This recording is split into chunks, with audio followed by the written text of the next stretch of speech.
మీ business ఏదైనా మీ ఊర్లో promotion చేయాలంటే అది సుమన్ టీవీతోనే సాధ్యం. ఇప్పుడే సంప్రదించండి.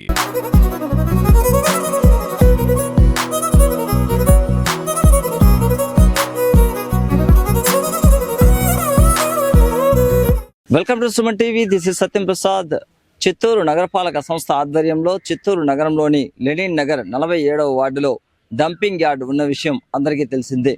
మామూలుగా డంపింగ్ యార్డ్ అంటే అందరూ కూడా చెత్త చెదారం వ్యర్థ పదార్థాలతో నిండి ఇది అపరిశుభ్ర వాతావరణంలో ఉంటుందని ప్రజలు అనుకుంటూ ఉంటారు. మరి ఇలాంటి నేపథ్యంలో చిత్తూరు నగరపాలక సంస్థ అధికారులు వినూత్న ఆలోచనలకు వారు ఆవిష్కరణకు తెరదీశారు.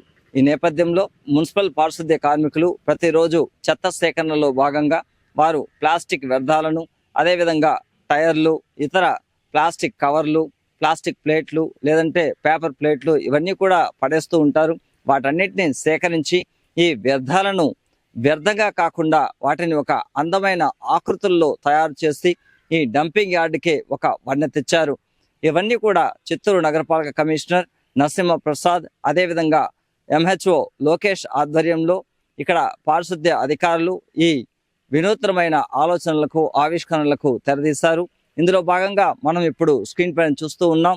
ఇక్కడ తాబేలు ఆకారంలో, కుందేలు ఆకారంలో, అదేవిధంగా ఒక సైకిల్ ఆకారంలో టైర్లతోనే బాటిళ్లు, వ్యర్థ పదార్థాలతో వారు అందంగా వాటికి రంగులు తీర్చిదిద్ది ఒక జిరాఫీ లేదా హంస ఈ విధంగా అందమైన ఆకృతులతో తయారు చేస్తూ వీటిని నగరపాలక డంపింగ్ యార్డ్కే ఒక వడ్డ తెచ్చే విధంగా లోపల ఎంటర్ అయితేనే మనం ఆహ్లాదకరమైన వాతావరణంలో వీటన్నిటిని చూస్తున్నాము. ఈ నేపథ్యంలో ఎంహెచ్ఓ లోకేష్ ఈ నూతన ఆలోచనలకు తెరతీస్తారు.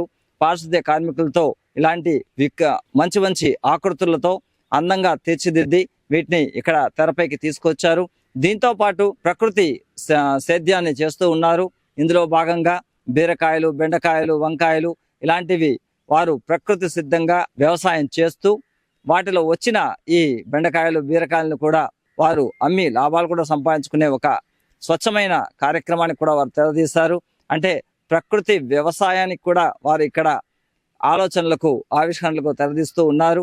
దీంతో పాటు ఈ అద్భుతమైన కళాఖండాలు ప్రస్తుతం అందరినీ ఆకట్టుకుంటోంది.